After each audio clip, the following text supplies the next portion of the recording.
Señores, buenas noches. Esto es Luis Novarecio Entrevista. En un instante estoy conversando con Carlos Heller. Iba a presentarlo como un experto en economía, que lo es, por cierto, pero también lo pienso como un hombre que sabe mucho del fútbol en esta coyuntura, y en realidad vamos a hablar de todo esto. Hoy me parece que otra vez el fútbol vuelve a ser una gran metáfora de lo que pasa en nuestro país. Se conocieron algunas series de gastos que la selección nacional, eliminada, quiero decir, con una no explicación por parte del técnico, tuvo el cuerpo técnico de Jorge Sampaoli. Parece que es como una demostración también, ¿no? O sea, evidentemente en algún momento la Argentina tuvo un fútbol de élite. A nivel de competencia de los campeonatos mundiales hay que decir que hace un cierto tiempo que ya no. Pero nosotros nos manejamos como si fuéramos un país en el que no pasa absolutamente nada. Y en donde el dispendio, en donde el uso del dinero es absolutamente independiente de la realidad a la que se está atravesando. A lo mejor esta metáfora que estoy diciendo es un error y conviene preguntárselo a quien sabe, tanto de economía como de fútbol, que es Carlos Heller, a quien ya estoy recibiendo en este momento. Hola Carlos, ¿cómo estás? Un gusto verte, por favor. Gracias. ¿Te gusta más que te presente como un hombre que sabe de economía o un hombre que sabe de fútbol? A lo mismo. ¿Te da lo mismo? Sí. ¿Te da lo mismo? Bueno, vamos a empezar hablando un poco de economía. Pensá que estás hablando, no tenés que hacer un gran esfuerzo porque es la verdad, que estás hablando con un ignorante de la economía. Y hoy, 5 de julio, le tenés que explicar en qué coyuntura estamos. A ver, yo diría que acá hay un tema que yo lo defino fácilmente, por lo menos desde mi visión. La economía se define por grandes líneas, no por pequeñas cosas. Y estamos en una etapa donde quienes conducen la cosa pública de la Argentina decidieron dejar en manos del mercado la definición de los principales problemas de la economía. Cuánto vale el dólar, cuánto valen las cosas, si uno atesora divisas, si se las lleva, etcétera, etcétera, etcétera. Entonces lo que hay es el resultado de ese modelo. Cuando los recursos son asignados por la puja del mercado, pasa esto que está pasando. Imagínate esto, Luis. La Argentina tiene un déficit de balanza comercial de 10.000 millones de dólares. Esto quiere decir que importa 10.000 millones de dólares más de lo que exporta. La exportación es la única fuente de divisa genuina que tiene. Por ahora. No. La otra es endeudarse. Todavía imprimir no podemos. No, parece que no nos dejan imprimir dólares, ¿no? Bien, entonces, tenés un agravante. Este gobierno decide liberar la obligación de liquidar las divisas a los exportadores. Hasta diciembre del 2015, una exportación, a los 30 días había que ingresar las divisas y liquidarlas. Cuando asumió este gobierno, lo primero que hizo fue llevarlo a 1 año, a 3, a 5, a 10, a nada. Hoy, aunque te parezca paradójico, un exportador exporta y si no quiere porque no lo necesita, no las trae nunca las divisas. Pero en la otra punta hay un señor que importa, que tiene que ir a comprar divisas, porque tiene que pagar, a ese ahora tiene que pagar, tiene una fecha de vencimiento. Entonces va al mercado y el gobierno además se compromete a no intervenir, a dejar y firma acuerdo con el Fondo Monetario y dice, bueno, el dólar va a flotar libremente y el mercado va a decidir cuánto vale. Y entonces vos sos un importador y vas al señor mercado y le decís, quiero comprarle dólares. ¿Cuánto paga? Tanto, no tengo, tanto, no tengo. No puede ser. Y esto es desde que aprendimos que cuando hay un producto escaso... Escaso hay que administrarlo. Ahora, es elemental. Alguna vez hablé con un funcionario de este gobierno que ya no está más y casi sentí que me iba a hablar de la mano invisible del mercado. Claro. Yo me acuerdo que era, cuando estudiaba en la Escuela Secundaria de Economía, me pasaron, no sé sacar cuentas, pero desde 1850... ¿Se creen en la mano invisible del mercado? ¿Vos decís si se la creen? Sí. Yo creo que algunos sí, la mayoría no. Porque está como superado hasta en la cuna del liberalismo. Claro. Bueno, el mundo está pasando por algunas situaciones, yo diría, paradojales, que los dos países que encabezaron la política de la globalización capitalista, hoy están encabezando las políticas proteccionistas. Inglaterra con el Brexit y Estados Unidos con Trump.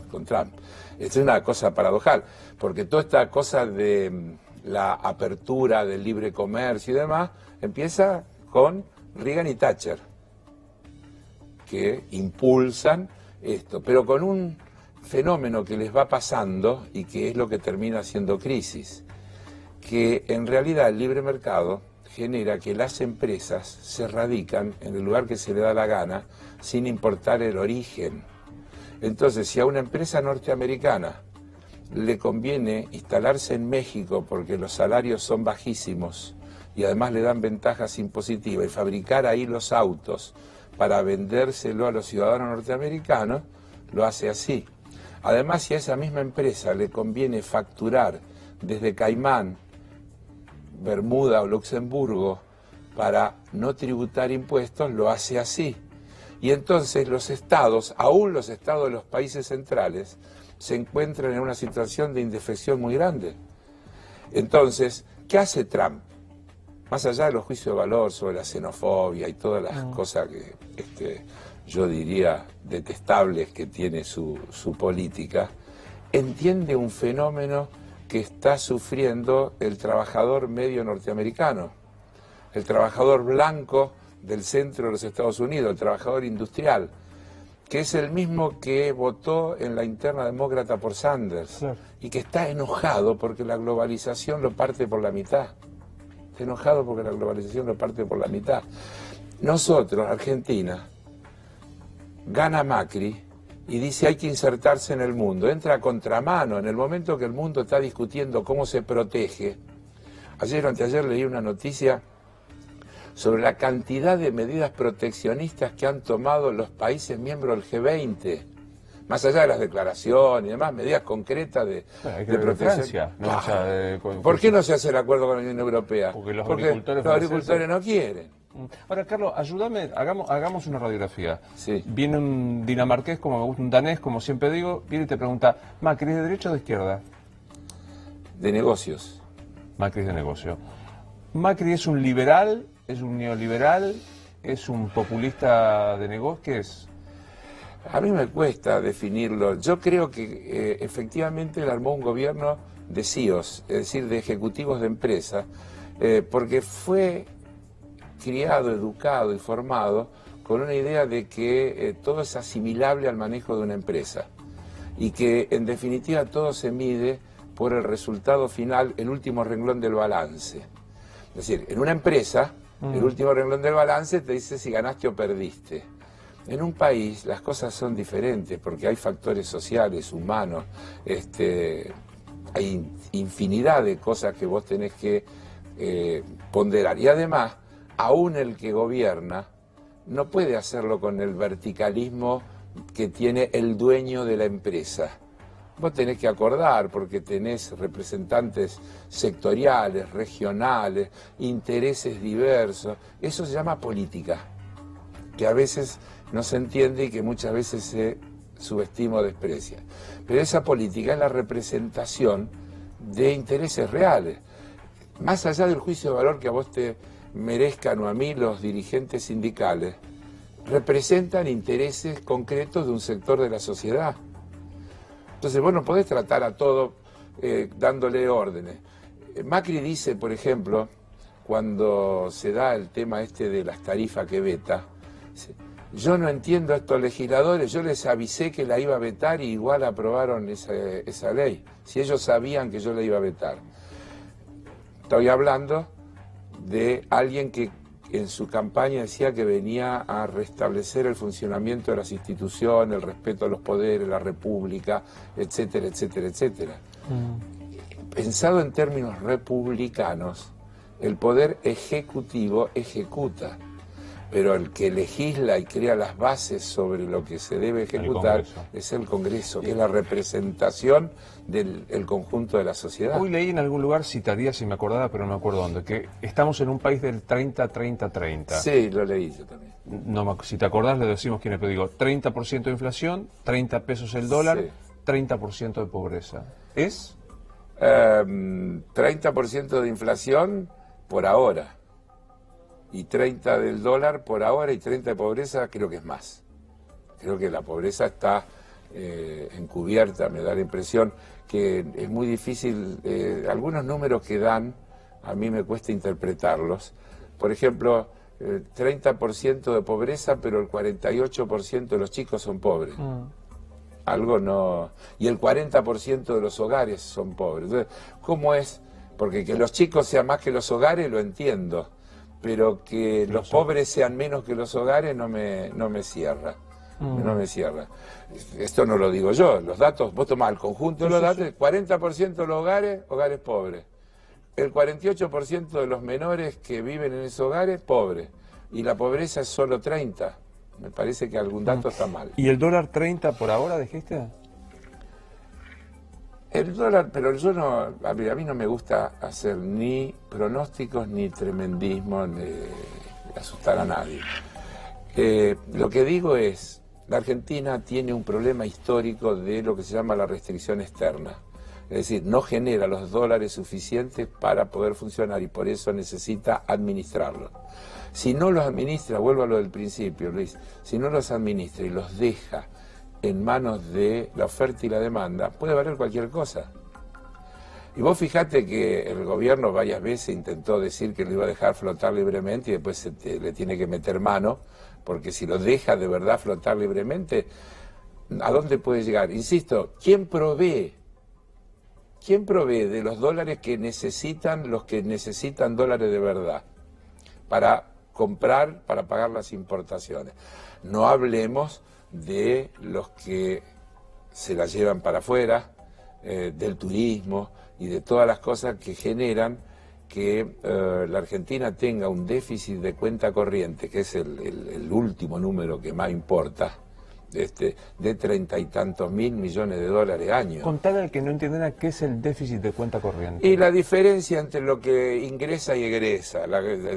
Totalmente hecho así, por claro. Atesoramiento, porque le pagaron, giraron utilidades las multinacionales, porque pagaron las importaciones, menos lo que ingresó por las exportaciones. Es el déficit de la cuenta corriente. Entonces, el país necesita, digamos, 30.000 millones de dólares año para financiar la necesidad de divisas que genera el funcionamiento de la economía con estas reglas.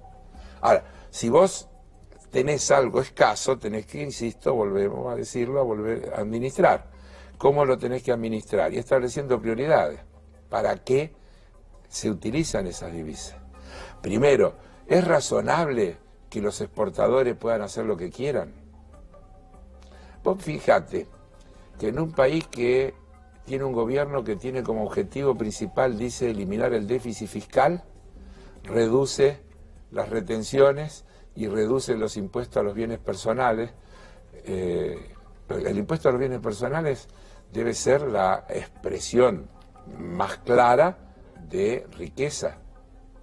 Entonces, el impuesto a los bienes personales, como todos los impuestos, lo que tiene que tener es una progresividad adecuada, un mínimo no imponible, es decir, mi casa no paga impuestos como bienes personales porque es mi vivienda. Pero si soy dueño de un campo o tengo 7 departamentos o lo que sea, es razonable. ¿Por qué no voy a pagar impuestos? El impuesto es el único instrumento que tiene la sociedad capitalista para poner algún límite a la acumulación de utilidades en pocas manos. Y por eso yo te contaba este tema de la elusión fiscal y de la triangulación. Yo decía hace un tiempo que entraban en un Boeing o un avión de esa gran dimensión los 1.000 millonarios equiparables a la mitad de la población mundial en cuanto a la riqueza. Ahora ya entran en un ómnibus. Ahora ya entran en un ómnibus. 42.000 millonarios tienen tanta riqueza acumulada como 3.500 millones de habitantes del planeta Tierra. De vuelta, pues, es impactante la cifra. 42 tipos. Señores y señores. 42 señores, casi todos señores, pocas señoras. Ahí el tema de género todavía funciona poco. La mayoría son señores. 42 señores tienen la riqueza acumulada equivalente a la riqueza de la mitad de la humanidad. 3.500 millones de habitantes. Da vértigo la cifra. Da vértigo la cifra, pero además es acelerada. Si yo te digo que hay estudios que indican que en la Argentina, por esas maniobras de triangulación, ¿triangulación qué quiere decir? Que una empresa multinacional radicada en la Argentina le vende su producción a una de la misma compañía, una asociada, y le vende a un precio tal que en la Argentina gana poquito. Y la otra que está en Luxemburgo, donde se tributa muy poco impuesto, es la que le vende al consumidor final, y es donde queda radicada la ganancia. Bueno, por vía de todos esos mecanismos de elusión y evasión fiscal, se calcula que en la Argentina dejan de ingresar al fisco algo así como 20.000, 21.000 millones de dólares por año. Entonces yo digo, a veces las cuentas que se hacen, esa cuenta tapa todo. ¿No te parece que debería ser la principal preocupación de cualquier política? Yo me viene como un señor que se llamaba Carlos de primer nombre y Marx de apellido, que la descripción histórica, después discutimos la aplicación, sí, pero claro. digo, la descripción histórica está como vigente, ¿no? Sí, y además en la peor de sus fases. Porque yo creo que ya que lo llevas a esos niveles, y que yo acepto que lo charlemos así, me parece bien, el mundo que nosotros conocimos fue un mundo bipolar. Ese mundo bipolar generaba una cierta competencia entre esos dos polos, que por un lado generó el desarrollo del estado de bienestar, sobre todo en los países de Europa desarrollada, para parar el crecimiento de lo que se llamaba el socialismo real, y además generó la posibilidad que países como la Argentina o otros, Yugoslavia, Egipto, etcétera, crearan el movimiento no alineado, apareciera la tercera posición, digamos, países que se ubicaban en el medio y que negociaban un poco con los dos polos. La caída del muro de Berlín y el fin de la Unión Soviética estableció una unipolaridad abrumadora, y yo creo que el capitalismo dijo: es hora de recuperar la inversión, basta de estado de bienestar, y empezó toda esta etapa que empieza en los 80 y tantos y que sigue hasta ahora, de destrucción de derechos a mansalva. Porque yo te podría mostrar gráficos que de los países centrales, como muestran que el aumento de la productividad, producto de la revolución científico-tecnológica que ha habido en el mundo, ha ido absolutamente todo a aumentar la renta del capital y nada la del trabajo. Vos ves un gráfico donde el nivel del trabajo es una línea plana, horizontal, y la otra es una línea de 45 grados. Claro. Ahora, pensaba esto, ¿no? Digo, a mí me gusta, yo creo en las ideologías. Me aburre esta gente que dice las ideologías, esta cosa insólita de que no existen más, se terminaron, que es pasado de moda hablar. Bueno, estaré pasado de moda. Es como es pasado de moda hablar de política, y después ¿cómo se hace? No hay otro modo. Claro. No hay. Digo, vos estás sos el responsable del Partido Solidario. Sí. ¿Y que te definís como qué? ¿Como socialista? Como... A ver, no, nosotros decimos claramente que venimos del cooperativismo. El cooperativismo nace en el mundo fundado por los socialistas utópicos, que lo plantean como una alternativa a los abusos del capitalismo.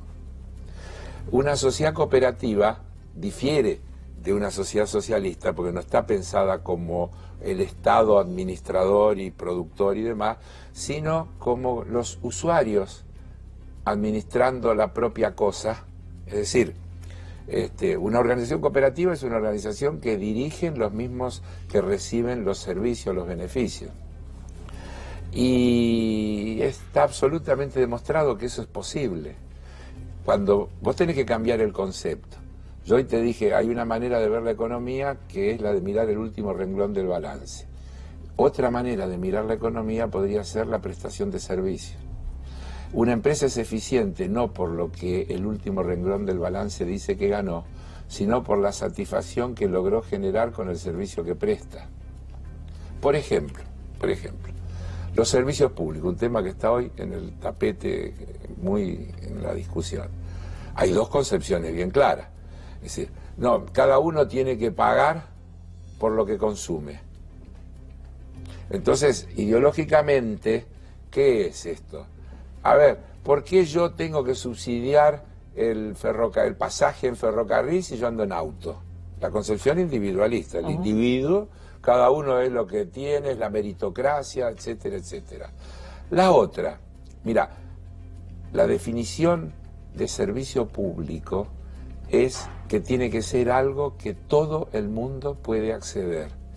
Y no lo digo yo, lo dice la OIT, está definido por la OIT. El servicio público debe estar al alcance de todos, independientemente del nivel de ingreso que cada uno tiene, porque es un servicio público.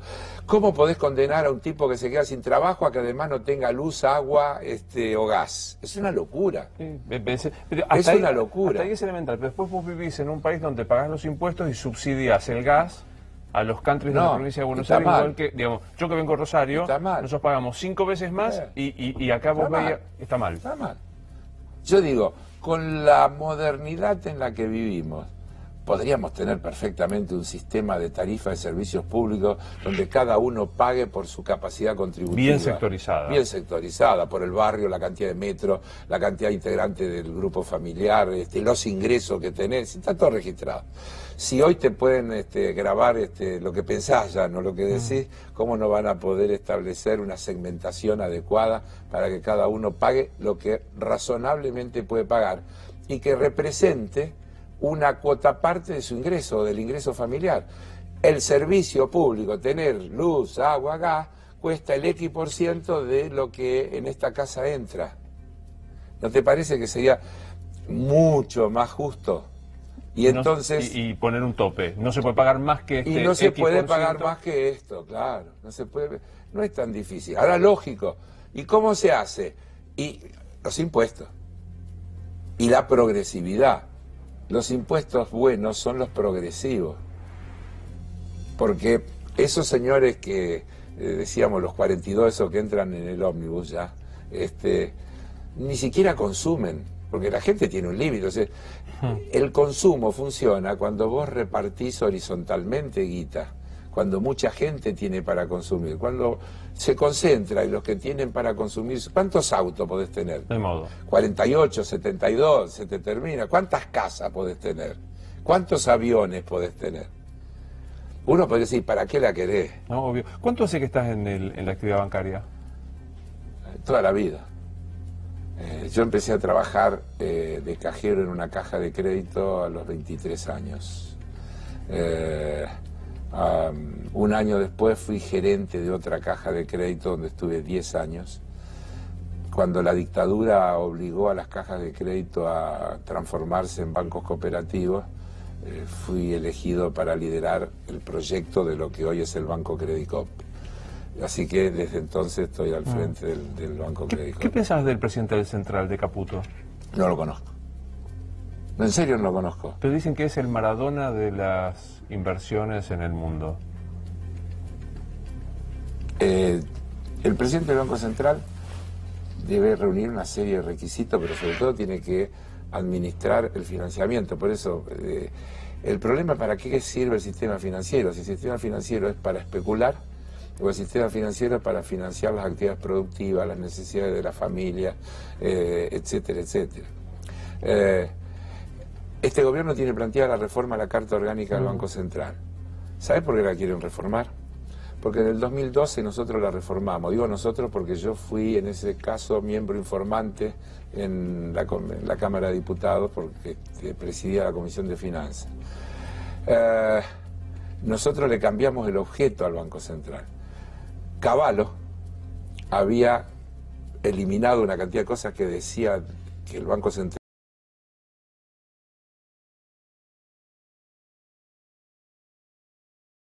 el valor de la moneda, la creación de trabajo y la equidad distributiva, algo así dice. Quieren volverle a sacar el tema del trabajo y la equidad distributiva para volver a ponerlo solo. Claro, con un tema como solo de manejo monetario. Entonces, anécdota, no pasa ¿no? por... Sí. Puede ser que Caputo sea hiper eficiente, no lo podría... No puedo opinar porque nunca hablé con Caputo. Qué raro que un hombre con tu trayectoria Nunca hablé con Caputo.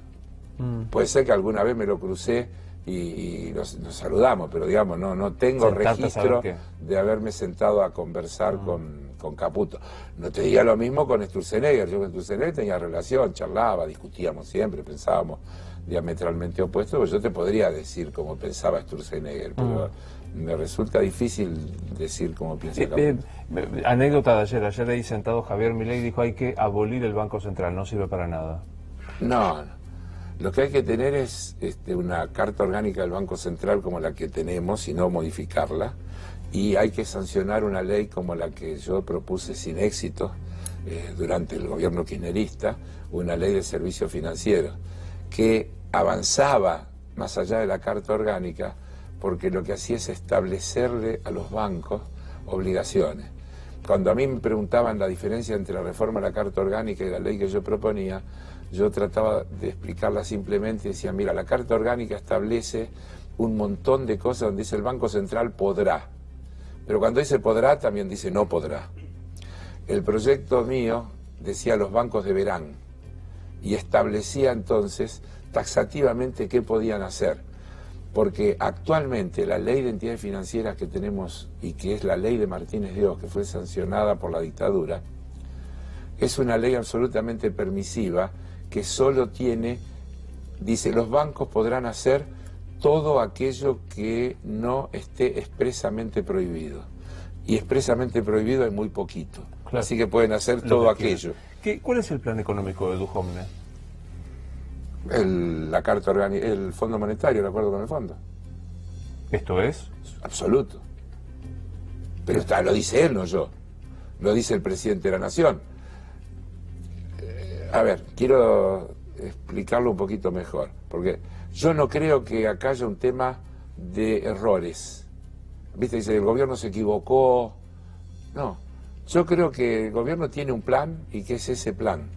Yo creo que cuando Macri dice hace 2 o 3 días, yo les reitero a los mercados que dudan, que vamos a cumplir con lo que nos hemos comprometido en la carta de intención, es lo que quieren hacer. Cuando Duhovne dice, me he comunicado con los inversores en Wall Street para ratificarle que el plan se va a cumplir y que vamos a respetar, es lo que quieren hacer.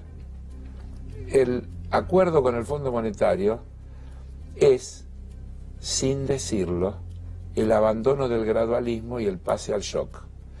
Vos viste que desde la ortodoxia neoliberal se criticaba la gestión del gobierno diciendo que era antimorato, es decir, Esper, Broda, no tomaban las decisiones. Que no tomaban las decisiones, que el gradualismo no sirve, etcétera, etcétera, y que había que acelerar y hacer las cosas de una vez. Bueno, creo que es lo que están haciendo. Lo que pasa es que nadie se va a sentar y va a decir, hoy hemos decidido iniciar la política del ajuste con shock. Lo que son las medidas. Ahora, el shock es el recorte que se plantea del déficit fiscal. Voy a aclarar una cosa, porque si no, esto es como la discusión del aborto. Nadie está a favor del déficit fiscal. El problema es cómo se resuelve. Buena metáfora, buena comparación. Claro, porque si no, enseguida hay una trampa. ¿Cómo podemos hacer? No podemos vivir. ¿Vos querés estar endeudado? Claro, ustedes te van a endeudar toda la vida. No, yo quiero una política impositiva que genere los recursos que pagando los que tienen capacidad para pagar, para que no haya déficit fiscal, pero no sobre la base de recortarle el sueldo a los maestros, congelarle el sueldo a los empleados públicos, reducir los presupuestos de ciencia y tecnología.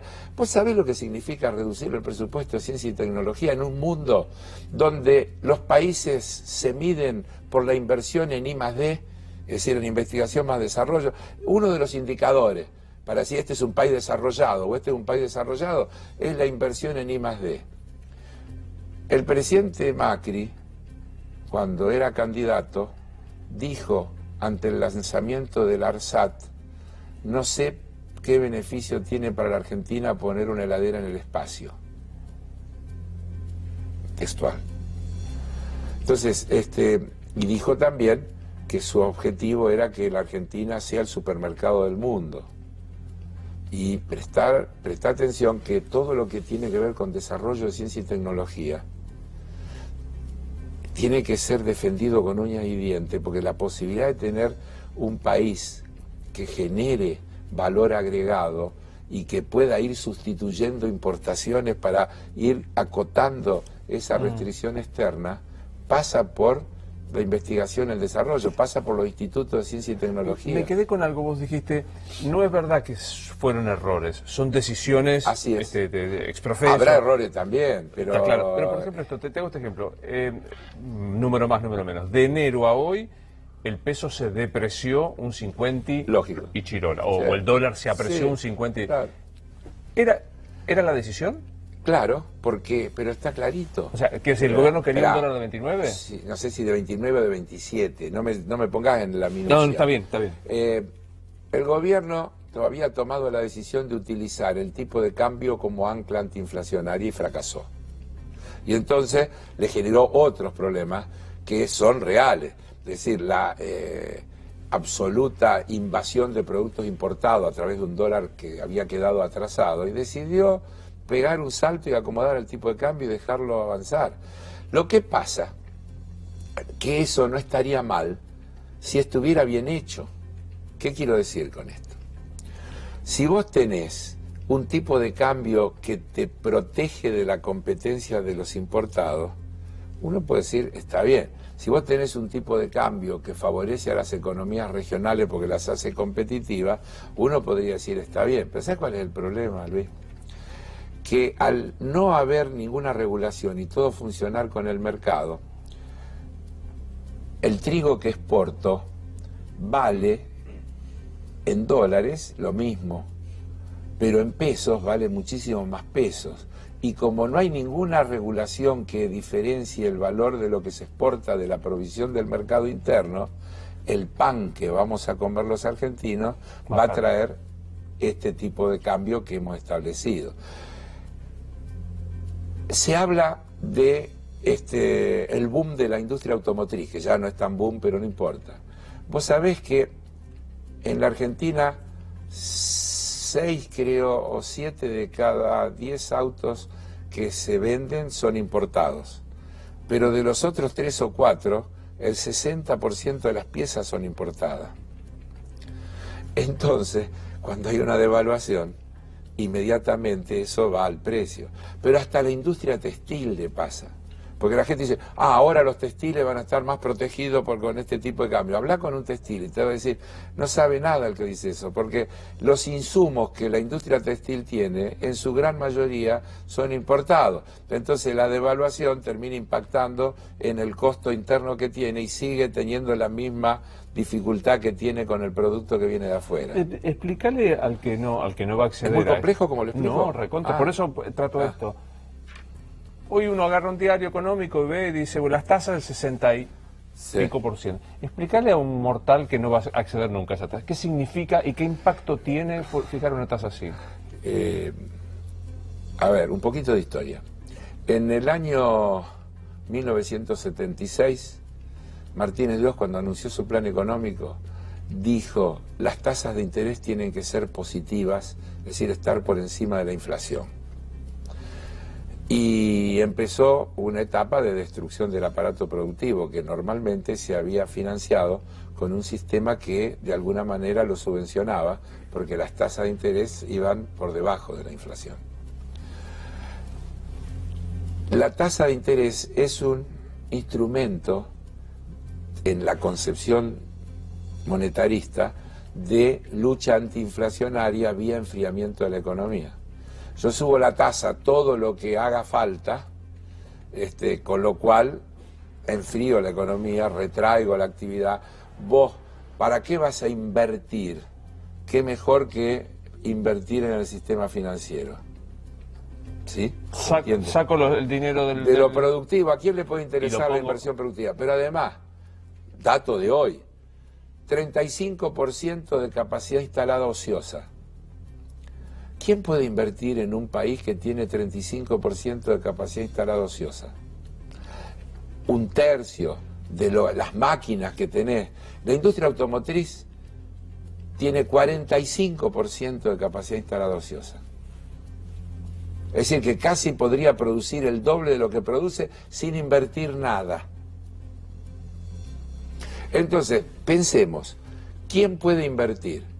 Cuando un empresario invierte? Si hay demanda, tiene compradores. Obvio. Es decir, voy a la Argentina porque hay una demanda insatisfecha de caramelos y vamos a poner una fábrica de caramelos. O voy a la Argentina porque me van a dar una política de costos laborales e impositivos tan bajos que me conviene fabricar caramelos en la Argentina y vender al mundo caramelos fabricados en la Argentina. No hay más opciones. No hay más. Por eso solo viene a la Argentina plata a la timba, porque no va a venir en estas condiciones, en ningún caso, plata a la inversión productiva. Plata de la timba que se va en cuanto huele... ¿Y por qué no se va a ir si tampoco tiene ninguna restricción? En algún momento existía un plazo, nadie podía, vos traías plata afuera un año mínimo. ¿A quién se le ocurre que alguien puede invertir pudiéndosela llevar al día siguiente que la trajo? Hoy se puede hacer eso. Se puede hacer eso, no hay cero restricción. Entonces vos venís hoy, comprás un bono o lo que quieras, o haces un plazo fijo, y si plazo fijo vas a tener que esperar que te venza, pero comprás un bono, no, hoy lo compro, mañana lo vendo. Y me lo llevo. Y me lo llevo, porque no hay ninguna regulación que impida que me lo lleve. Es ese... legal, sí. No estoy hablando de ilícito, claro. Estoy diciendo no estoy fugando que no hay regulaciones.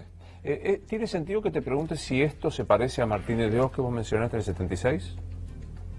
Con las diferencias del caso, sí. A ver, yo por ahí tengo hecho una recopilación de los discursos de Alzogaray cuando dijo que había que pasar el invierno, de Martínez de Hoz en abril del 76 y Cavallo cuando la convertibilidad. Y son tan parecidos a lo de ahora.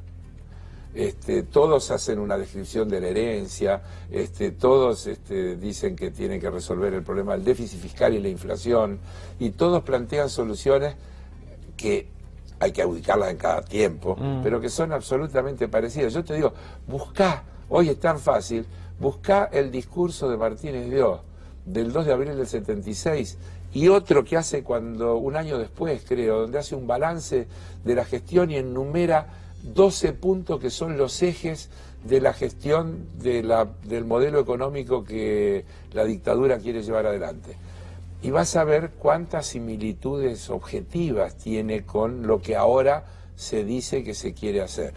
Yo no voy a decir, ni digo, ni se parece, ni insinúo Macri la dictadura, nada de eso. Estamos hablando de técnicamente de economía. Política económica, claro, de política económica, ¿no? Para que no... Sí, Heller dice dijo, no me sacan una frase, y Heller dijo que el gobierno igual que el de la dictadura. Yo no digo eso. No quiero caer en la trampa porque si no, creo que nosotros los periodistas, algunos de buena fe, otros sí, con muy mala leche, trampeamos. Sí, pero durante la gestión anterior tal cosa y no discutimos de lo que hay que discutir. Claro, ¿qué es esto? ¿No hay herencia? O sea, te lo pregunto de buena leche. ¿No hay herencia? Agustín Rossi dice, no quiero convertirme en el autor de la frase, que el problema no es la herencia sino el heredero. Me parece muy ingeniosa la frase, ¿no? Mira, yo creo que hay que hablar, porque estamos en un proceso, dentro de un año va a haber elecciones, y esencialmente nosotros vamos a tener que hablar del país que tenemos y del país que viene, porque es lo que la ciudadanía va a tener que decidir. Pero aceptando la pregunta, porque sé que es de buena fe, a ver, en octubre del 2015 o en diciembre del 2015 el país tenía una deuda externa bajísima, un nivel de desempleo bajísimo, menos del 6%, 5,9%, un déficit fiscal menor que el actual, un poder adquisitivo mucho más alto que el actual. ¿Inflación? ¿Una inflación menor que la actual? 25 más o menos. Claro. Pero nos van a correr diciendo... ¿Cuál es la herencia recibida? ¿Sabés cuál es la herencia recibida, Luis? Lo que dijo González Fraga. Le hicieron creer a la gente que con un salario medio se puede vivir. Lo dijo a mí en la radio. Claro, exactamente. Esa es la herencia recibida. Ellos te están diciendo, señores, entren al realismo, ustedes no pueden vivir así. Efectivamente, con errores, con cosas que se podrían hacer mejor, distinto, como vos quieras, la política de desarrollar la economía vía el cebador de la demanda es un modelo. Entonces, un modelo que demanda es un modelo que genera actividad. Y en un país cuyo empleo es generado en un 70 y pico % por las pymes, y las pymes básicamente abastecen el mercado interno, si vos no tenés mercado interno, esas pymes se van destruyendo, colapsan, van despidiendo a la gente, esa gente deja de consumir, y ese es un círculo que se retroalimenta a sí mismo. Entonces, la pesada herencia es haberle hecho creer a la gente que se podía vivir mejor. Porque de verdad, el gobierno de Macri es el primer gobierno desde la vuelta de la democracia que no asume después de una crisis. Pensalo. Alfonsín mismo asume en el colapso de la dictadura. Obviamente. Y Menem asume en el colapso del alfonsinismo. Y así sucesivamente. Sí, y Menem... así sucesivamente. Sí. Y de la Rúa, etcétera. Y entonces, Duhalde, etcétera. Entonces, el primer gobierno que viene y asume en una transición normal, donde vos podés discutir lo que quieras, pero la transición normal es Macri. ¿Cuándo te enteraste que eras de Boca? Cuando era muy chiquito, porque mis hermanos eran de River, y un vecino, un amigo, para chusear a mis hermanos me decía, decí que sos de Boca. Y ahí empecé, claro. Siempre fui contrera, ¿viste? Yo soy de Boca también, porque mi viejo era de River, claro. Realmente. ¿Se parece el Macri, presidente de Boca, se parece a este presidente gestionando el país? Sí, con la única diferencia que no tiene a Bianchi. ¿No hay ningún Bianchi en el equipo? No, porque es diferente. A ver, si vos te pones a repasar la gestión de Macri en Boca, Macri tiene 2 primeros años que le va muy mal. Le va mal futbolísticamente y eso le repercute en la política interna, tiene una asamblea donde le cuestionan el balance, etcétera, etcétera.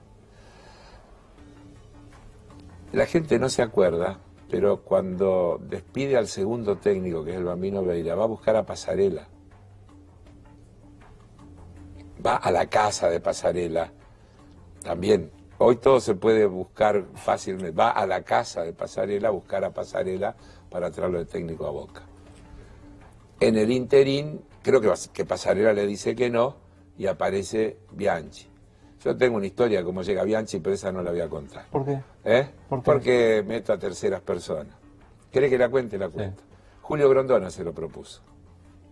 ¿Sabe por qué se lo propuso Julio Grondona? Porque Julio Grondona creía que se lo querían meter a Bianchi en la AFA y él no lo quería en la selección argentina. No sé por qué. Y entonces se le ocurrió, lo llamó a Macri y le dijo, llévatelo. Pibe, ¿querés arreglar el lío que tenés en Boca? Llévate al pelado. ¿Por qué no lo quería contar? Bueno, porque a mí me lo contó Grondona, pero no lo puedo poner de testigo. Entonces, por eso no lo quería contar, nada más por un tema... Está claro. Sampaoli y lo que vimos, el partido de Francia y el 38-38 y Chiquitapia, ¿es qué cosa, Carlos? Y es eso. Yo pensaba hoy, porque hoy lo hablábamos a la mañana en un programa de radio, mirá Tavares y Uruguay. Son los dos modelos. Sampaoli es el tercer técnico en ¿cuánto tiempo? En poquísimo. En poquísimo tiempo. Julio Grondona tuvo, entre otras cosas que hizo, cuando asumió, lo puso a Menotti en el 74 y le dijo, usted tiene hasta el 78, prepare el equipo. Después se quedó hasta el 82, después vino Bilardo y le pasó lo mismo, se quedó hasta el 90. Es decir, largos procesos de trabajo. Acá entramos en un caos institucional que derivó en un caos de gestión, y entonces vino Martino, se fue Martino, vino Bausa, se fue Bausa, vino Sampaoli, tenemos técnicos incluso que piensan distinto, que tienen modelos ideológicos, futbolísticos diferentes. No se trabaja así. Entonces, ¿cómo no va a haber un correlato? Vos podés decir, es culpa de Chiquitapia. No, yo digo, es culpa del caos que había, de la falta de proyecto, de la falta de continuidad. Entonces, mira Uruguay. ¿Sabes cuántos años hace que está Tavares en la selección? Creo que es el tercer mundial que es el técnico de la selección. Mira Colombia. Peckerman igual. Entonces, los proyectos esos tienen que ser proyectos de largo plazo. y no de búsqueda de resultado inmediato. Tenés que también asumir que la conformación de un verdadero trabajo puede asumir que en el medio no te vaya bien y no podés ser tan resultadista que al primer tropiezo tirás todo al diablo y empezás de vuelta. Empieza todo o nada. Lo mencionaste, con el paso del tiempo y con el respeto a una persona que no está. ¿Qué fue Julio Grondona para el fútbol argentino? A mí me cuesta porque yo tuve una relación buena con Julio Grondona. Y buena. Más, voy a contar otra historia, porque yo no puedo dejar de meter anécdotas. En realidad yo entro a tener que ver en la vida de Boca, porque Julio Grondona me llama un día... Yo lo conozco a Julio Grondona de antes que exista el Credicop, porque el corralón de Lombardi y Grondona de Avellaneda tenía su cuenta en la Caja de Crédito Avellaneda. Grondona no era ni presidente de la AFA, creo que ya era presidente independiente, me parece que era presidente independiente. Y yo voy a dar un día una charla a la Caja de Crédito Avellaneda y está Julio Grondona y ahí lo conozco y comenzamos una relación. Tiempo después, en el año 81, un día me llama Grondona por teléfono y me dice, a ver, usted que es hincha de Boca, si es capaz de inventar algo para ayudar a esta gente. Estoy acá con los directivos de Boca. Boca del 81 ya tenía un agujero enorme que termina luego en la crisis que termina por allá por el 85. Y necesitan financiamiento, los puede recibir y bueno, yo los recibo y invento un crédito concesión de derecho de PRODE, que en ese momento era una gran fuente de ingreso del fútbol. Yo no le podía prestar a Boca, que estaba en una situación de insolvencia, pero sí le podía comprar un ingreso que era seguro que tenía y con una notificación al Ministerio y a la AFA que me pagaban directamente. Que era lo que se apostaba en el PRODE. La recaudación del PRODE, claro. Y así lo hicimos. Quiero decir que tiempo después lo hicimos con todos los clubes del fútbol argentino prácticamente, eso porque era una operación virtuosa que favorecía a todo el mundo. Ahí empiezo a tratar con los directivos de Boca, me empiezan a invitar al palco, empiezo a ir y a tener participación y un año después, el que era en ese momento gerente de Boca, Marco Franchi, que luego fue representante de Maradona, me pide si yo no lo puedo ayudar asesorando en temas económicos, porque tenía grandes dificultades con los directivos, con los temas económicos.